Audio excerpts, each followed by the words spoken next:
Good morning, Service Alliance community. How y'all doing today? Brother Doug, Good you're morning, back. Zach. I am. It's the slow time is the busy time for companies like us, right? So sorry I wasn't there last week, but so much going on at work, so I had to be there nice and early. You know who's confused though throughout all this chaos is my furnace. Like it thinks it's spring and it's not going to go back on except for hot water, but it's like cold and then hot. You getting that whole weather thing going on at your place? Yeah, but my wife has the thermostat set at a temperature that it's just like humid in here or it's hot. Like there's no. Ah, You want some cool air? Open the window. Hope for the best. yeah. No, hey, it was a great Easter weekend. Good church service, family. I mean, it's one of the best weekends of the year. It is.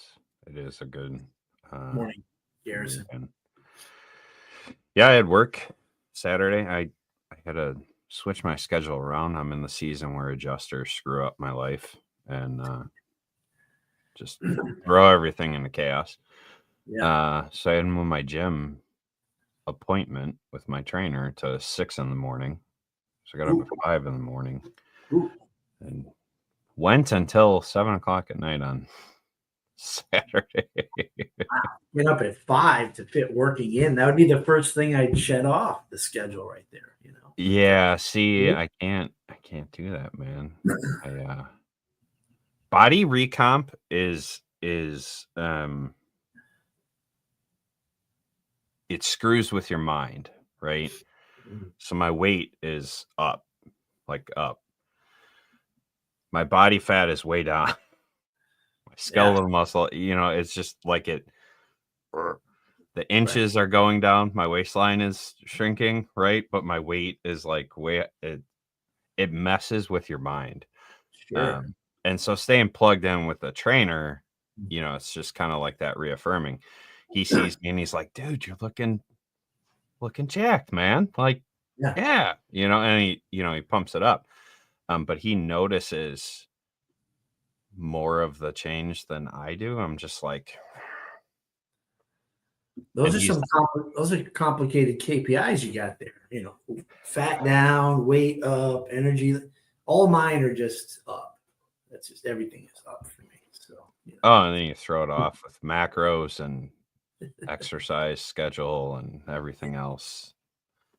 Calorie deficit.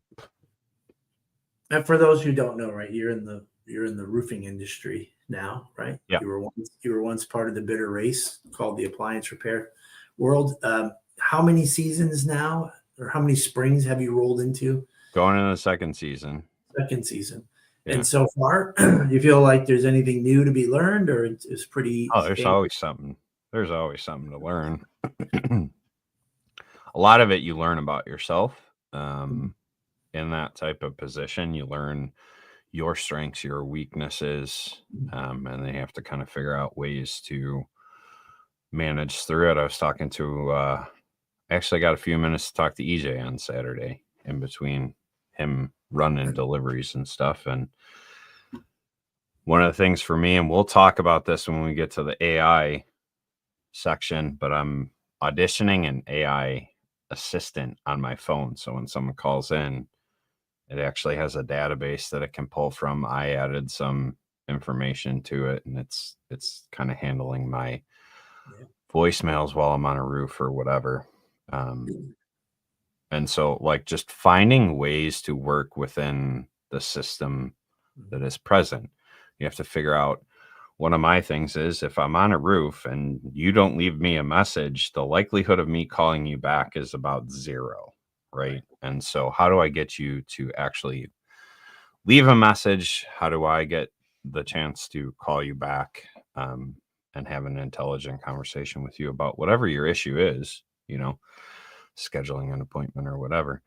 And so far it seems to be working. By the time we get to the AI topic, I'll have a little more handle on it. So be able to share that one. I think it's here to stay. So we might as well embrace it, right? Oh, it certainly isn't going anywhere. For those with ADHD,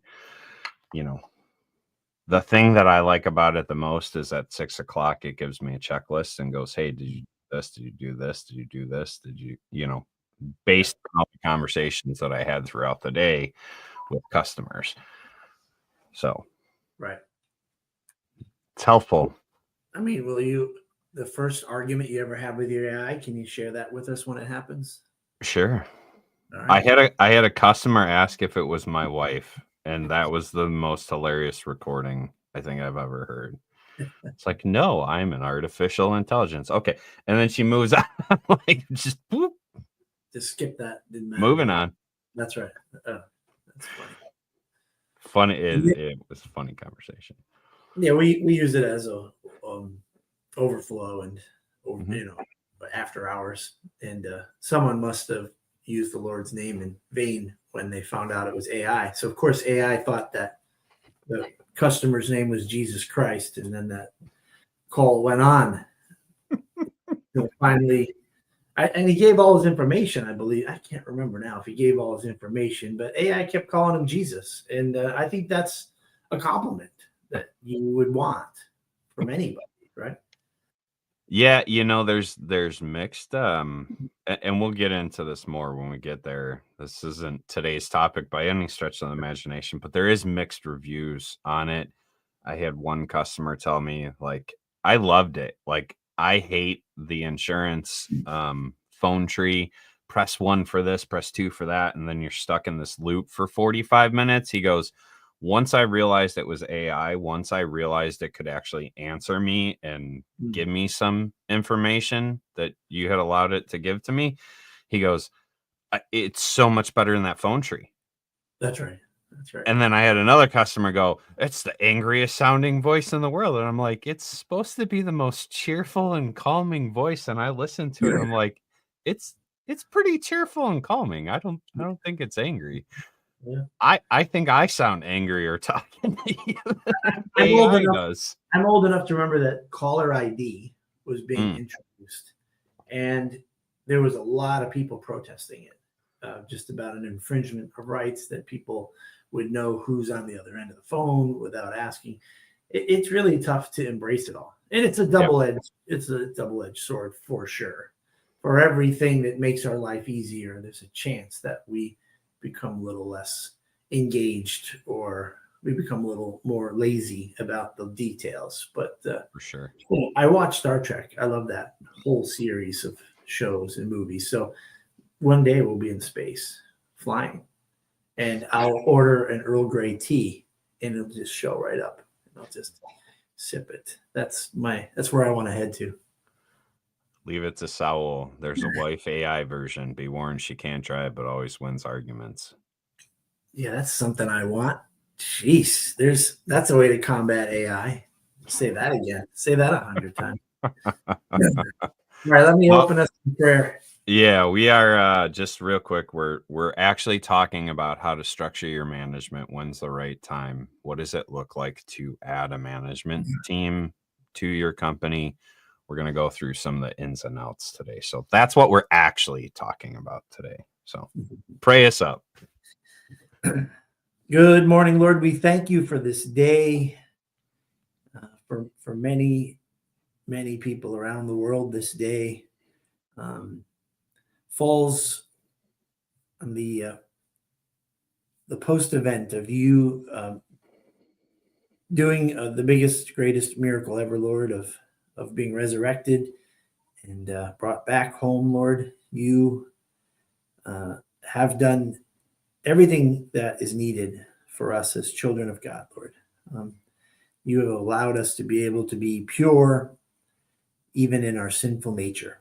And so, Lord, we just pray that we embrace the gift of grace, the gift of heaven forever, Lord. And so we just ask that for those who believe in you and call you by name, that you be a beacon of light to the world around you, to our customers, to our family, to our neighbors and our enemies, Lord. In Jesus' name, amen. Amen. So action has actually been all the way through, from a small company with no managers to you are building a bigger management team because you are adding a lot more technicians. And so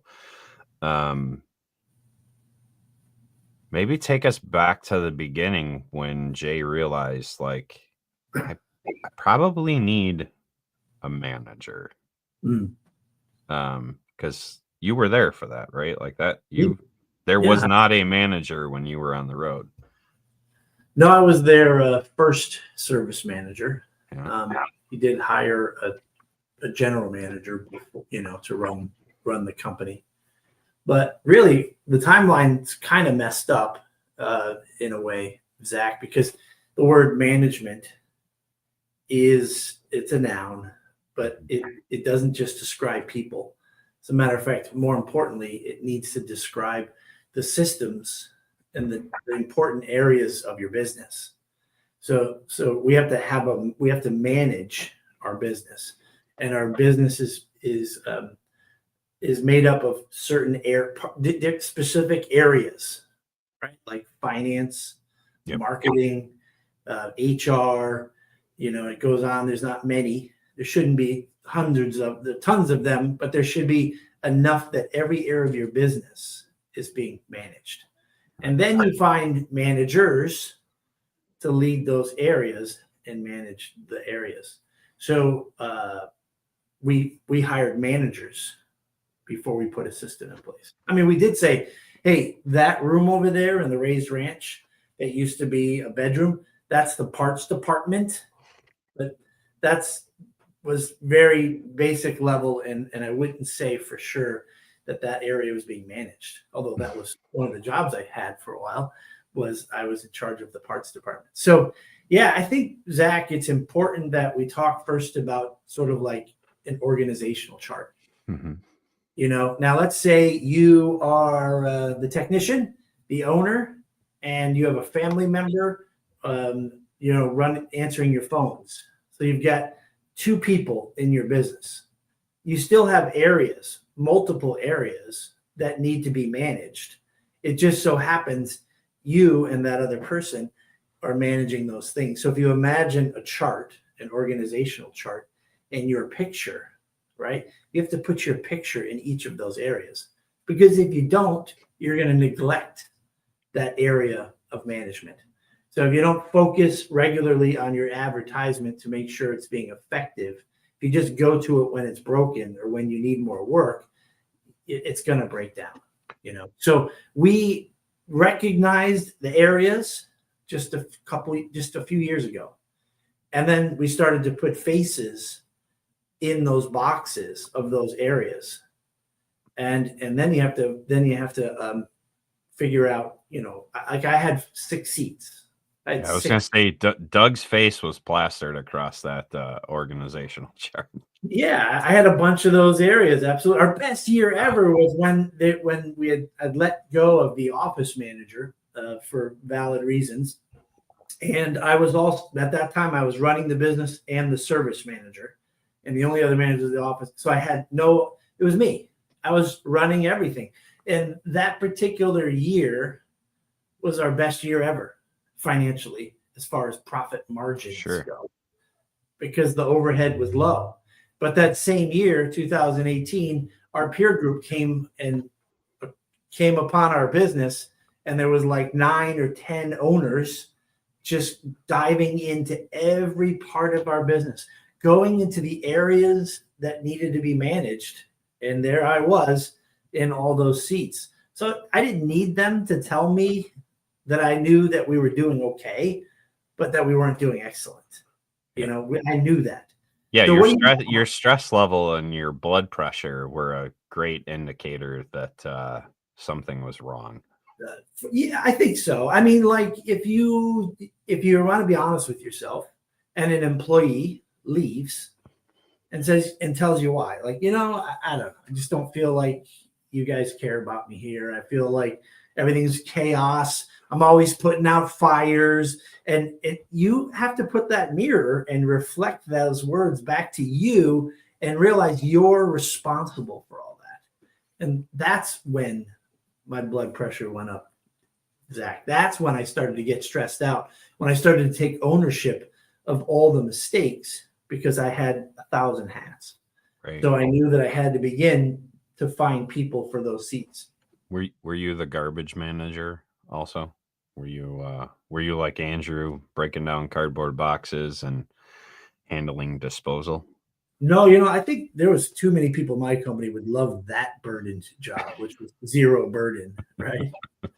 Because there is great burden that comes with being a leader or manager of an area and people, because you don't typically have that much control over what you're managing.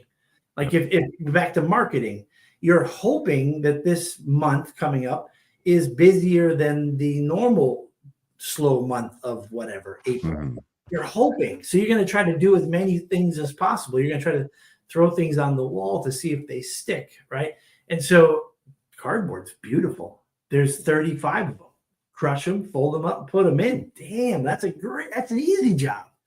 But it's when you have to influence people, inspire people, hold people accountable, and make sure that you're hitting your metrics in the area. That's true management, Zach. Well, and I think the biggest thing that you get there, because I experienced that and I had not quite figured out how to delegate everything, because there's an important part that you didn't bring up. Those managers that you put in place have to get it, they have to want it, and they have to have the capacity to do it. Right. So if you're putting them in a role, they have to get it, they have to want it, and they have to have the capacity to do it. And so it is possible to put someone in a management seat that isn't right for that seat, and it doesn't help you stop putting out fires. It actually creates more fires. I experienced that myself. And so we as leaders have to begin to take ownership of that and go and find those right people, because it's not fair to everyone on the team if we're always putting out fires and we're stressed and we're doing these things, and leaving people in the dust, right? Leaving people to clean up the mess of the chaos behind us, right? Yeah, profit's great, but we're here to lead people. We are here to grow a company, and being chief firefighter is not a role in a company. It shouldn't exist, basically. That's right. So it's not sustainable, Zach. It's not. It's to not. do it all yourself.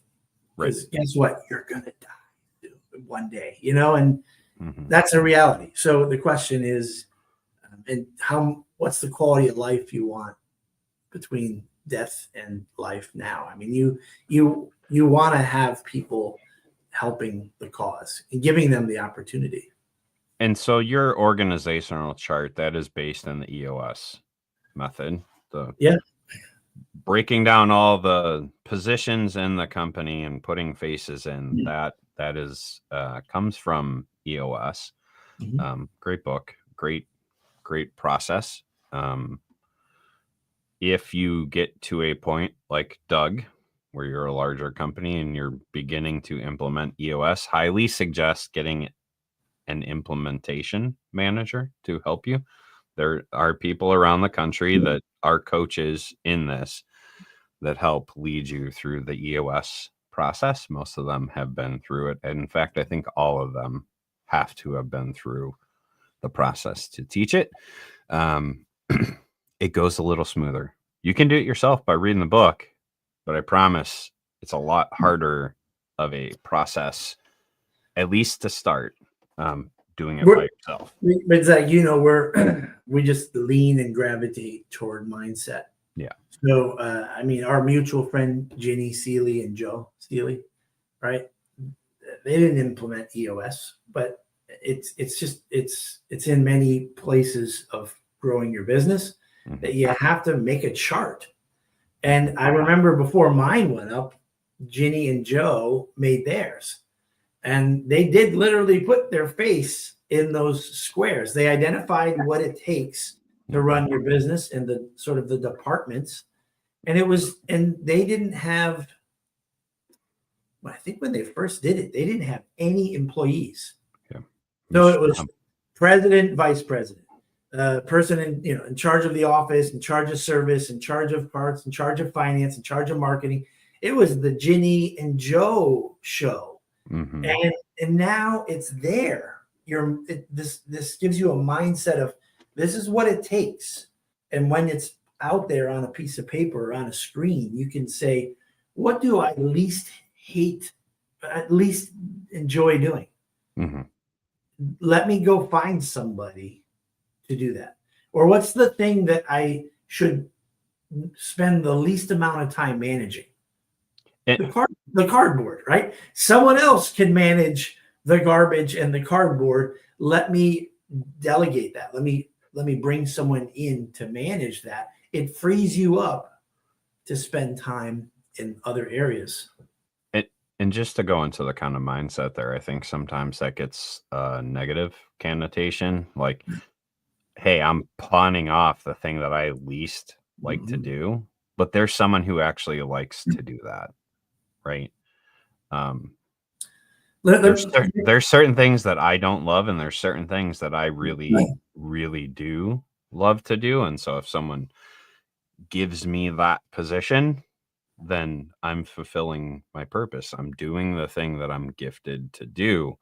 So don't go into the negative of it. Realize that you are looking for someone who this is the thing that they do really well, and you're giving that to them. You're kind of giving them a gift there because you're letting them fulfill something that they're skilled at, they're good at. Well, listen, the 6 working geniuses, right? Is that Patrick Lencioni? You do a task, and when you're done, you're kind of drained because it's what you hate doing. But it had to get done. So there might be a feeling of satisfaction, but you're like, ugh. Now give yourself a challenging job or project that gets you excited, and you put in triple the amount of time that you did on that other task, but you leave there charged up and pumped because you've accomplished something that might get you in a direction instead of, I better do this or else it's going to become a problem for me later. So your frustrations drain you. The things that are your genius that you're talented at fill you with joy, according to the book. And it's amazing how that is that we wake up every morning feeling different, and it's where we're focusing our thoughts on, and heading to work. Andrew's on, and it's interesting. Here's an example of finding people so that you can look at the chart and go, where am I going to be spending my energy?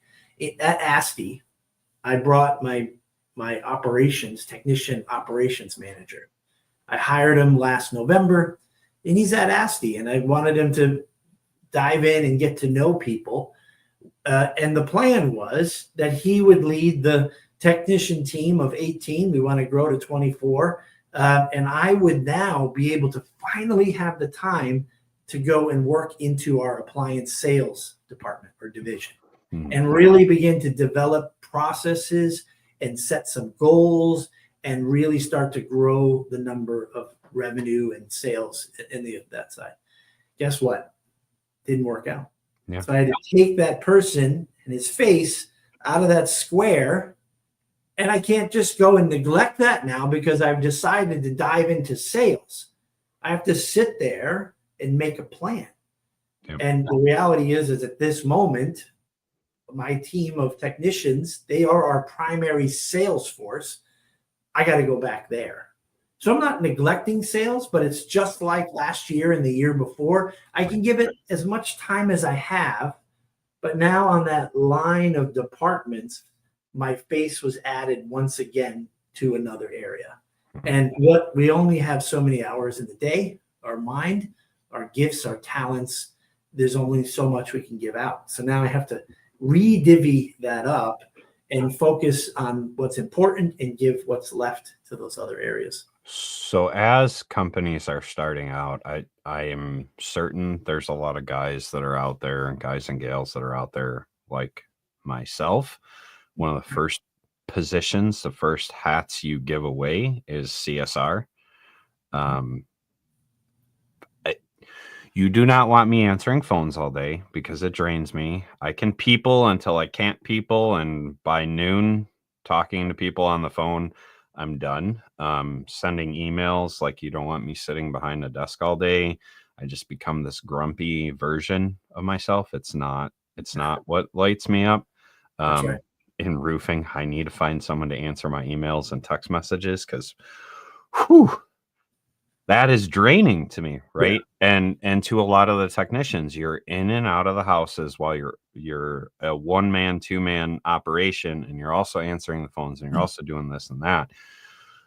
So after you get that org chart done, more than likely answering your phones needs to be one of the first positions that you offload.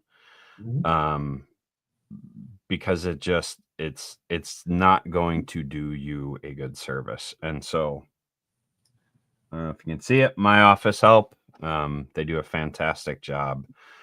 And so if you are not familiar with Shayna and her team, they're a great team to offload your phone call answering to.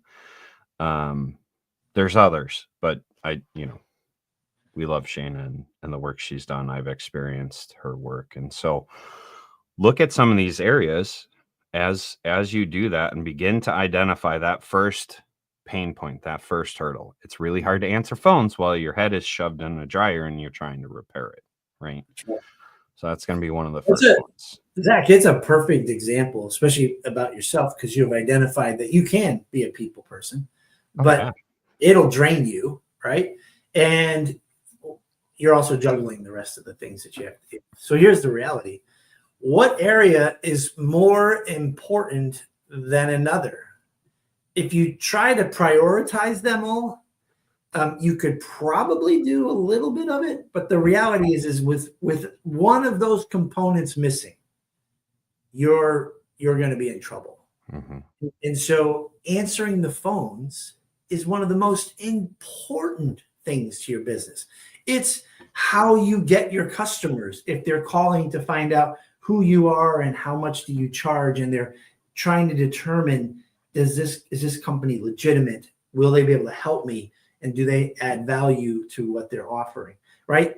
Very critical, crucial job. Can you imagine being in a dryer and then jumping in your truck and you're on the phone? You're not even giving it your all. You're giving neither of them your all. No. And for you and others, it's draining you. Like, now I got to call back 3 people. Who wants that person calling back? Right. Now, you want somebody like, as an example, my office help, people that are passionately trained and passionate about knocking the customer's socks off and getting them on your schedule. You need that. You can't neglect your finances. Yep. You can't neglect your marketing. You can't neglect your HR and making sure that your employees are happy. How about that? You ever build a team and then you find out a couple people are leaving? Usually they go in pairs, like one leaves and then 2 months later, and you felt like you were here, and then all of a sudden you're down there. And so growing and scaling, just keeping your team happy, you can't neglect that. When you get to the point of multiple employees, I highly suggest outsourcing the HR as well. Don't try and hire that in-house. That's extremely expensive in-house. Hire that out, whether it's through ADP or whether it's through the HR guy who's a good friend of mine, Ian. He handled my HR. He took a lot of that nightmare off of me and handled everything that we needed on the HR side. And so, HR, hey, how are people onboarding into the system? How are we getting all their paperwork to make sure that, they're listed on payroll correctly, right? That's all an HR task and can be outsourced much easier than trying to hire in to do that. And remember this too about your organizational chart. We have a marketing company that handles reviews, AdWords, website upgrading, all that stuff. They do the bulk of the work, but I'm not going to put them in charge of my company in marketing. So in that chart of, an organizational chart where it goes from top to bottom, the person in charge of marketing, well, actually the owner, Jay, has taken it as the owner. So isn't that interesting? He's the owner at the top of the chart as president, but he's taken on one of those roles of advertising and marketing because he's great at it. Right. So does he do it all? No, not at all. He has a trusted partner like you were talking about with My Office Help or whatever. You're going to have them do the work for you, but you still need to spend this much time meeting and staying connected with those trusted partners, those vendors, the outside HR source. You still got to spend a little time. So they do the heavy lifting, but you know exactly what's going on and you have a system in place to track them. And so that's kind of neat, right? So you're in charge of HR, but you've got ADP that's doing the bulk of it. But, so it's that downline that helps make it so it's not a crazy job.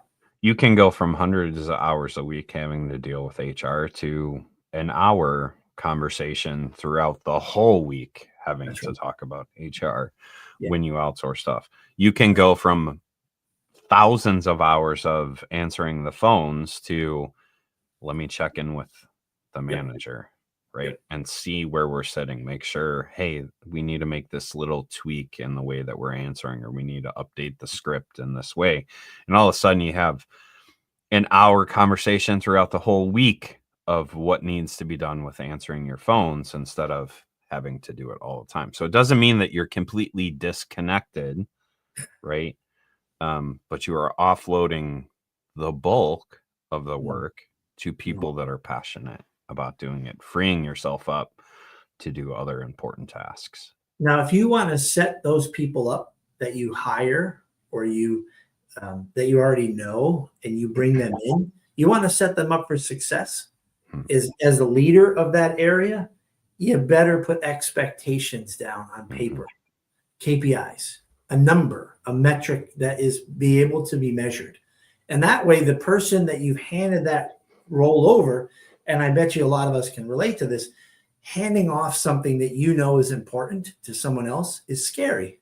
But if you clearly spell it out and you give them a number, this is what we expect, this or greater, they can self-police, self-manage themselves.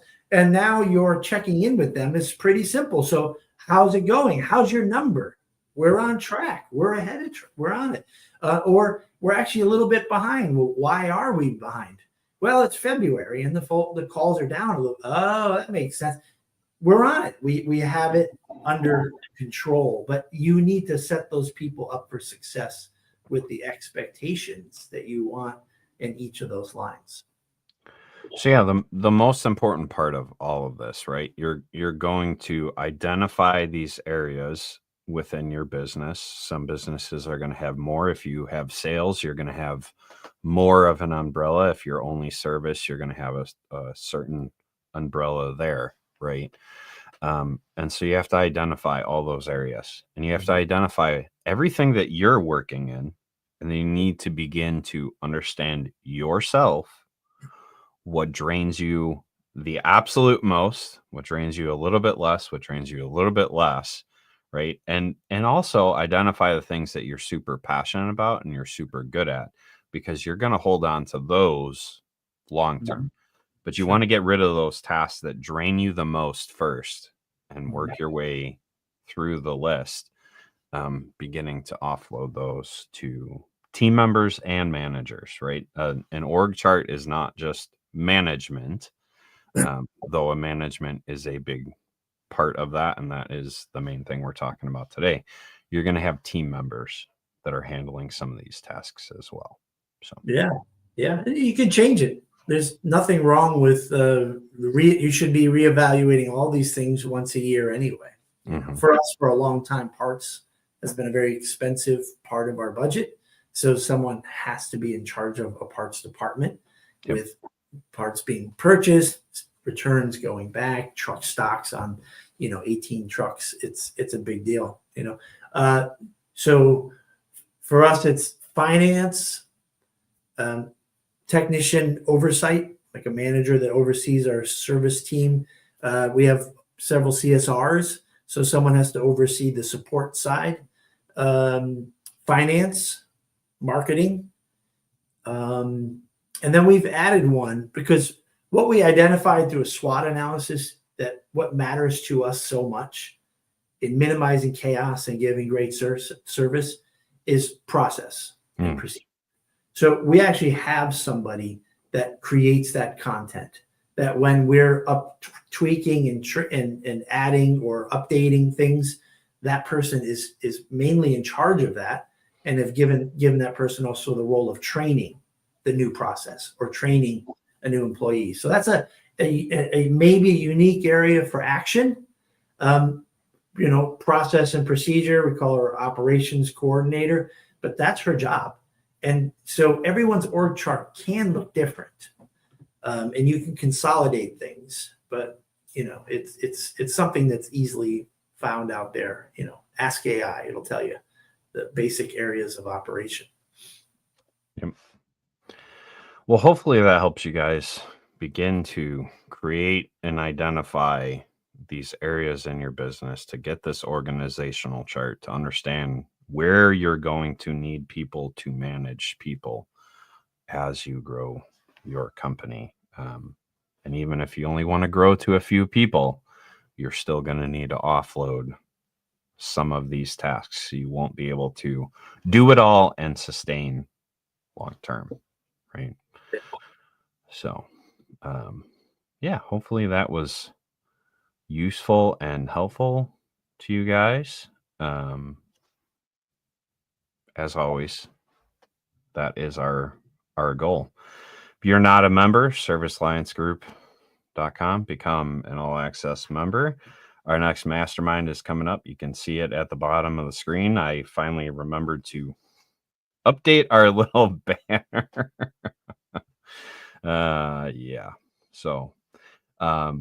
But those masterminds are free. TK just led one on property management this past weekend, and it was a really good one. So if you missed it, why? Go join servicealliancegroup.com and join those monthly masterminds, those brainstorming sessions on how to elevate your business next, right? Doug, thank you as always, brother. Yeah, missed you last week, my friend. Yeah, good to have you back. We will catch you guys next time on The Morning Grind. Bye, everyone.